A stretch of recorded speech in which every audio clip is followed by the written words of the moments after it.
Hello guys! ఈరోజు ఎంతమందికి మణికంఠని చూస్తే అయ్యో పాపం రా అని అనిపించిందో కామెంట్‌లో తెలపండి. సో, నాకైతే ఒక 2, 3 సినారియోస్‌లో అయితే అయ్యో పాపం ఎవరైనా సపోర్ట్ ఇచ్చుంటే బాగున్ను అని అనిపించింది. సో, నాకు ఎందుకు అలా అనిపించిందో ఎపిసోడ్ రివ్యూలో అయితే చెప్పబోతున్నాను. So, let's get into the video. So, మనం స్టార్ట్ చేయగానే ఎపిసోడ్‌లో కలర్ టాస్క్ అయితే పెట్టారండి. చాలా సింపుల్ టాస్క్. ఏం లేదు, colour what colour do you want అని చెప్పనేసి చిన్నప్పుడు మనం ఆడుకున్నాం కదా! సేమ్ టాస్క్ అయితే పెట్టారండి. కాకపోతే ఇది సర్వైవల్ ఆఫ్ ద ఫిట్టెస్ట్‌లో అయితే లేదు. ఇది జస్ట్ క్యాజువల్ టాస్క్. సో, దీనివల్ల ఊరికే అలా చాక్లెట్స్ ఏదైనా గిఫ్ట్స్ ఇద్దామని చెప్పనేసి మార్నింగ్ అందరిని ఎంటర్‌టైన్ చేయడానికి ఈ టాస్క్ అయితే పెట్టారు. ఇది చాలా ఎంటర్‌టైన్‌మెంట్ అంటే ప్రొడ్యూస్ చేసిందండి నా నా దృష్టిలో. ఎందుకంటే నార్మల్‌గా టాస్క్ పెట్టేసి ఉంచితే అలానే పోయినామో, కాకపోతే దీంతో పాటు ఎవరైతే ఓడిపోయారో వాళ్ళని ఒక్కొక్కరిని ఒక్కొక్క టాస్క్ అయితే చేయమన్నారు. చాలా సింపుల్ టాస్క్స్. లైక్ పృథ్వీని చీర కట్టుకొని ఇట్లా రమ్మన్నారు. మణికంఠని డాన్స్ ఏయమన్నారు. అసలు ఇరగదీసేశారు మణికంఠ. నేను అనుకోలేదు. ఎన్ని రోజులు సైలెంట్‌గా ఉన్నాడు మణికంఠ అది ఇది అనుకున్నాను. But dance కుమ్మేశాడు. సో, ఆయనలో ఉండే ఆ డిప్రెషన్ మొత్తం సగం తగ్గిపోయింది అనుకున్నాను. రాత్రికి మళ్ళీ అలా పెంచుకున్నాడు ఆ డిప్రెషన్‌ని. సో, సింపుల్‌గా ఏంటంటే మార్నింగ్ అందరూ ఇలా కలిసిమెలిసి ఆడుతూ ఉంటే ఎలా ఉందంటే అబ్బా! ఏముందిరా ఎంటర్‌టైన్‌మెంట్ అది ఇది అని చెప్పనేసి చాలా హ్యాపీగా ఉన్నారు మ్యూచువల్స్ అందరూ. కాకపోతే ఏంటంటే ఇక మీదట వైల్డ్ కార్డ్స్ వచ్చిన తర్వాత కూడా హౌస్‌మేట్స్‌లో ఇలానే ఉంటది. ఈ హౌస్‌మేట్స్ అందరూ కలిసిపోతారు. వైల్డ్ కార్డ్స్ మీద దండయాత్రకు దిగుతారు కాబట్టి అప్పుడు వీళ్ళందరిలో ఆ ఫ్రెండ్‌షిప్ అనేది జనరేట్ అవుతది ఖచ్చితంగా.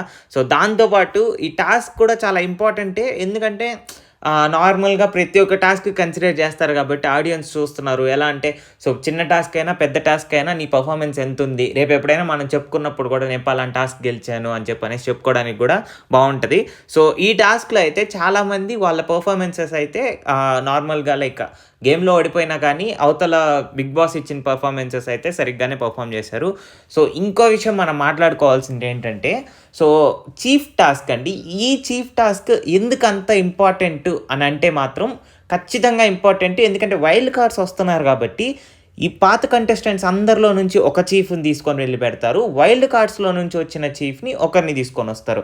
సో, అప్పుడు ఈ పాత కంటెస్టెంట్స్‌కి, వైల్డ్ కార్డ్స్‌కి మధ్యలో టాస్క్స్ అయితే జరిగే అవకాశం ఉంటది.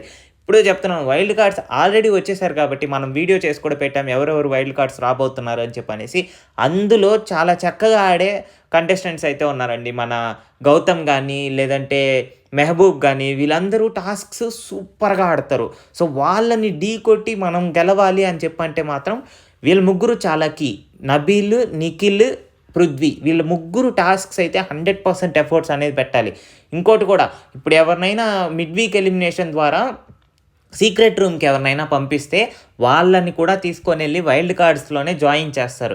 సో, వైల్డ్ కార్డ్స్‌లో అంటే నార్మల్‌గా mid week elimination maximum Aditya గాని, లేదంటే నైనిక గాని అంటున్నారు. సో, వీళ్ళలో ఎవరైనా వాళ్ళలో కలిసినా గానీ వాళ్ళకి ఇంకా అడ్వాంటేజ్ అయ్యే అవకాశం ఉంటది. సో, ఈ ఈ ఈ వీక్ చీఫ్ మాత్రం చాలా చాలా క్రూషియల్ అండి. సో, ఆల్రెడీ ఈ టాస్క్ అయితే అయిపోయింది. సో, ఈ వీక్ చీఫ్ వచ్చేసి నబీల్. చాలా చక్కగా పెర్ఫార్మ్ చేస్తాడని అందరికీ తెలిసిందే. అందులోనూ టాస్క్స్‌లో టాప్ 3 అంటే మన నబీల్, నిఖిల్, పృథ్వీలో వీళ్ళు ముగ్గురిలో కూడా నబీల్ కొంచెం బానే పెర్ఫార్మ్ చేస్తాడని అందరికీ ఏంటది ఆ ఐడియా అయితే ఉంది కాబట్టి ప్రతి ఒక్కరు నబీల్‌నైతే చూస్ చేసుకున్నారు. నబీల్‌కి, పృథ్వీకి లాస్ట్‌లో టాస్క్ అయితే పెట్టారు. ఆ టాస్క్‌లో నబీల్ విన్ అయ్యి చీఫ్ అయితే అయ్యాడు. సో, చాలా ఇంపార్టెంట్ ఈ వీక్ టాస్క్. సో, ఇక మరి ఎపిసోడ్‌లోకెళ్ళిపోతే సో, ఎపిసోడ్‌లో మనకు తెలిసిందే కదా! ఈ ఈ టాస్క్ అయితే జరిగింది. What colour do you like అని చెప్పనేసి. ఈ టాస్క్‌లో సో, ఒక్కొక్కరికి ఒక్కొక్క ఎవరైతే ఓడిపోయారో వాళ్ళకి బిగ్ బాస్ ఒక సింపుల్ టాస్క్ అయితే ఇచ్చారు. Funny task. సో, నార్మల్‌గా మన యష్మికొచ్చి మణికంఠని ఫ్లర్ట్ చేయమని చెప్పి కొన్ని కాంప్లిమెంట్స్‌తో ఫ్లర్ట్ చేయమన్నారు. సో, వీళ్ళిద్దరి కాంబో కూడా నాకు చాలా నచ్చింది. వీళ్ళు గొడవ పడకుండా వీళ్ళు నార్మల్‌గా ఎంటర్‌టైన్‌మెంట్ కోసం అలా అలా సరదాగా మాట్లాడుకుంటుంటే ఇంకా బాగా హిట్ అయితది సీజన్ అని అనుకుంటున్నాను. కానీ కొంచెం ఒక పురుగులాగా చూస్తుందండి యష్మి గూడా మణికంఠని. ఓకే. ఇంతకుముందు జరిగిన సీక్వెన్సెస్, సినారియోస్ అన్నీ మర్చిపోయి ఓకే. ఇక మీదట మనం హౌస్ మేట్సు అని చెప్పనేసి అలా ఉంటే మాత్రం ఇంకా బాగున్ను అని అనిపిస్తుంది. ఇక గొడవలవన్నీ పక్కన పెట్టేసి వైల్డ్ కార్డ్స్ వస్తున్నారు కాబట్టి అవన్నీ పక్కన పెట్టేసి ఒక ఫ్రెండ్‌షిప్ అది బాండ్ బిల్డ్ చేసుకుంటే బావుండని అనిపిస్తుంది. ఇంకోటి నెక్స్ట్ పృథ్వీ, ప్రేరణ అయితే వచ్చారండి. సో, పృథ్వీ ఓడిపోయాడు కాబట్టి చీర కట్టుకొని తిరగమన్నారు. సో, పిచ్చ కామెడీ ఏంటంటే విష్ణుప్రియ బాధపడుతుంది పృథ్వీ చీర కట్టుకోగానే. ఎందుకంటే వాళ్ళకి ఆ బాండింగ్ ఉంది కాబట్టి ఖచ్చితంగా ఏంటంటే ఏదో ఒక లవర్ లాగా చూస్తది. లేదంటే బాయ్ ఫ్రెండ్ లాగా చూస్తది కాబట్టి చీర కట్టుకొని వచ్చేసరికి తట్టుకోలేకపోయింది మన విష్ణుప్రియ. వీళ్ళిద్దరి కెమిస్ట్రీ ఎందుకు ఇలా వర్కౌట్ అవుతుంది? ఎలా చేస్తున్నారని చెప్పనేది చాలా ఇంపార్టెంట్.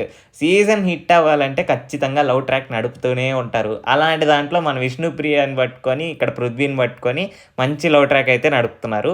సో, ఇక రానే వచ్చేసిందన్న డెసిషన్ అయితే వచ్చింది. ఏం లేదండి, ఆల్రెడీ 2 టాస్కులు గెలిచారు కాబట్టి 3 సర్వైవల్ ఆఫ్ ద ఫిట్టెస్ట్ టాస్క్‌లో 2 మన శక్తి క్లాన్ గెలిచారు కాబట్టి వాళ్ళలో నుంచి ఒక కంటెస్టెంట్ డైరెక్ట్‌గా చీఫ్ అయ్యే అవకాశం ఉంటది. అంటే చీఫ్ కంటెండర్. సో, డైరెక్ట్‌గా చీఫ్ కంటెండర్ అయ్యే అవకాశం ఉంటది కాబట్టి ఇక్కడే వచ్చింది చిక్కు. వాళ్ళ క్లాన్‌లో ఉండేది నలుగురే. ఆ నలుగురిలో నుంచి ఒకరిని సెలెక్ట్ చేయడం ఎంత కష్టమో నిఖిల్‌కి అంత దారుణంగా అనిపిచ్చింది. ఎందుకంటే సో, వాళ్ళ గురించి వాళ్ళని పిక్ చేసుకోమన్నప్పుడు మన ఆదిత్య ఓం గారేమో కొంచెం సైలెంట్‌గానే ఉన్నారు. పృథ్వీ, యష్మి మాత్రం దాడికి దిగేశారనే చెప్పాలి. నేను చీఫ్ అవ్వాలనుకుంటున్నాను, నేను చీఫ్ అవ్వాలనుకుంటున్నాను అని చెప్పనేసి ఇష్టం వచ్చినట్టు అనుకున్నారు. ఈ మధ్యలో ఏమైందంటే యష్మి గౌడ, పృథ్వీ నెగెటివ్స్ చెప్పడం, ఈ పృథ్వీ, యష్మి గౌడ నెగెటివ్స్ చెప్పడం ఇది ఎంతవరకు దారి తీస్తదంటే ఇప్పుడు వాళ్ళ పర్స్పెక్టివ్‌లో వాళ్ళు ఎలా ఆడేశారు అని చెప్పనేసి ఆల్రెడీ ఆడియన్స్ చూసేశారు.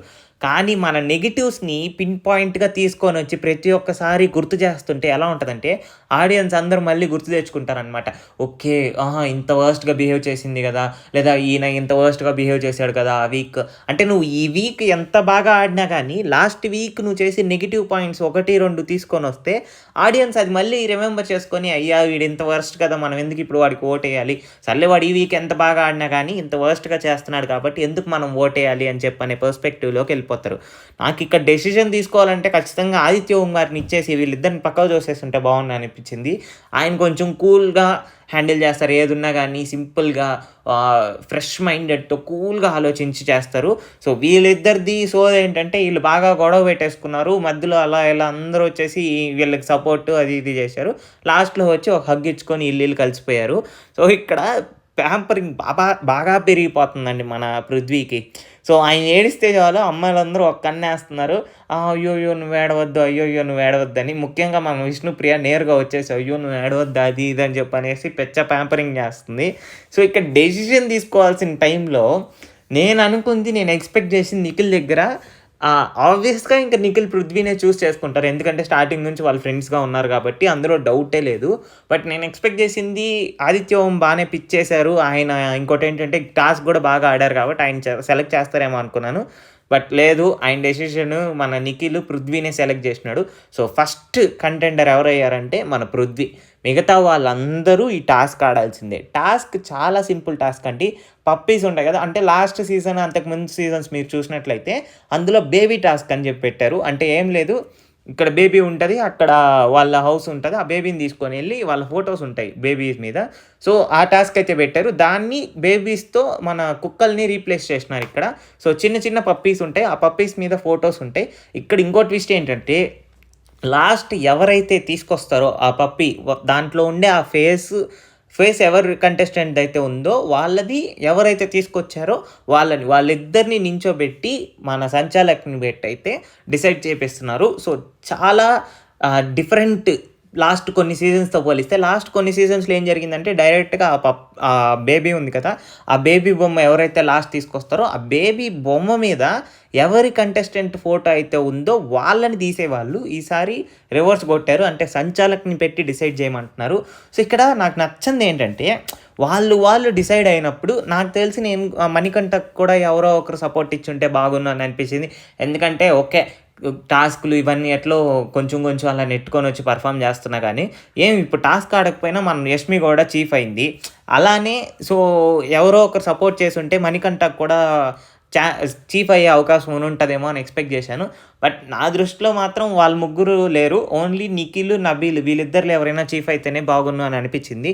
ఎందుకంటే వైల్డ్ కార్డ్స్‌తో తలపడాలి కాబట్టి మణికంఠ అంత రేంజ్‌లో మాట్లాడలేడు అని అనుకున్నాను. లైక్ ఎవరైనా ఏదైనా వాయిస్ రైజ్ చేసినా గానీ వెళ్లి అలగడము అదంతా. బట్ లేకపోయినా గానీ అట్‌లీస్ట్ మిడ్ ఆఫ్ ద గేమ్‌లో ఐ మీన్ ఒక హాఫ్ గేమ్ వరకు ఆయన ఫోటోని ఎవరైనా తీసుకొనొచ్చేలాగా సపోర్ట్ ఇచ్చునుంటే బాగుండనిపించింది.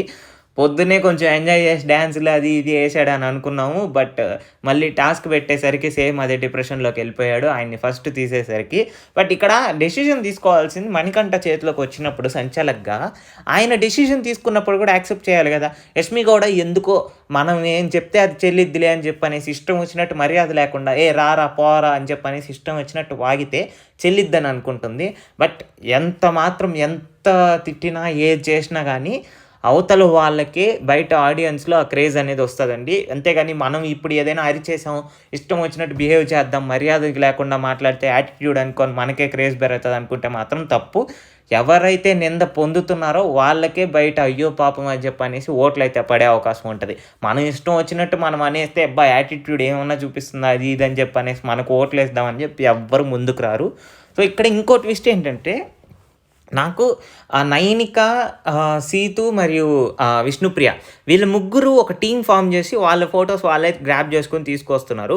సో, ఇక్కడ ఒకటి గమనించాల్సింది ఏంటంటే వీళ్ళ ఫార్మేషన్ అనేది బాగుంది కానీ కొన్ని టైమ్స్‌లో వాళ్ళు స్టాండ్ అయితే తీసుకోవట్లేదు. నామినేషన్స్‌లో వచ్చి వాళ్ళ ఫ్రెండ్స్‌ని వాళ్ళే నామినేట్ చేయడము, లేదంటే టాస్క్స్‌లో ఎవరైనా చీఫ్‌గా అవ్వకూడదు అని చెప్పనంటే వాళ్ళ క్లాన్‌లో అంటే వాళ్ళు ఎవరైతే ఉన్నారో వాళ్ళ ముగ్గురు ఫ్రెండ్స్ లాగా సో, వాళ్ళ ఫ్రెండ్స్‌లో నుంచే వాళ్ళు తీసేసుకోవడాలు. ఏంటంటే ఈ టైం వరకు బానే ఉంటది.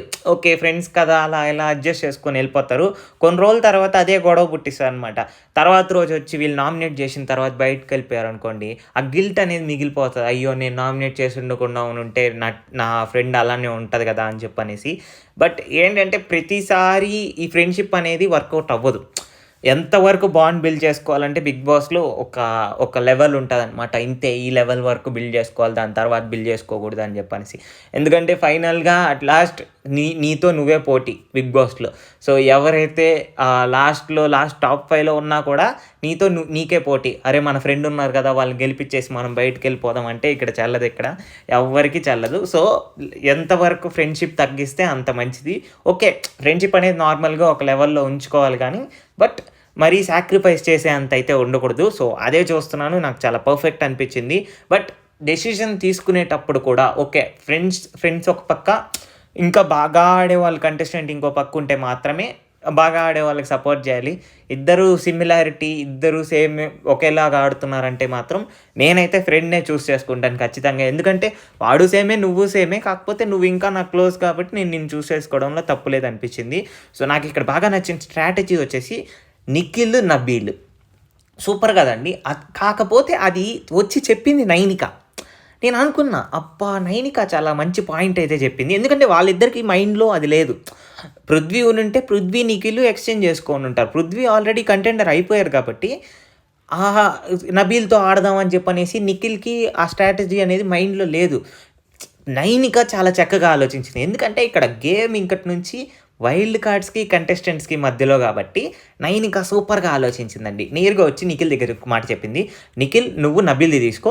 నబీల్ నువ్వు నిఖిల్‌ది తీసుకో. లాస్ట్ వరకు మీరుంటారు అని చెప్పనేసి. నిజమే కదా! వాళ్ళిద్దరూ ఫిజికల్లీ చాలా స్ట్రాంగ్. సో, పరిగెత్తుకుంటూ వచ్చేస్తున్నారు. టక్ అని జరుగుతా ఉంది ఈ ప్రాసెస్. సో, వాళ్ళని ఢీకొట్టి ఎవరు నిలవలేరు. ఖచ్చితంగా ఈ మిగతా కంటెస్టెంట్స్‌లో ఒకవేళ పృథ్వీ ఉంటే ట్రై చేసుంటాడేమో. పృథ్వీ లేడు కాబట్టి ఎవరు నిలవలేకపోయారు. సో, లాస్ట్ వరకు వాళ్ళున్నారు కాబట్టి లాస్ట్‌లో నబీల్‌కి, పృథ్వీకి మధ్యలో ఒక టాస్క్ జరిగింది. నబీల్ అయితే చీఫ్ అయ్యాడు. సో, మరిన్ని బిగ్ బాస్ అప్డేట్స్ కోసం మన ఛానల్‌ని సబ్స్క్రైబ్ చేసుకోండి. Subscribe to Telugu tax.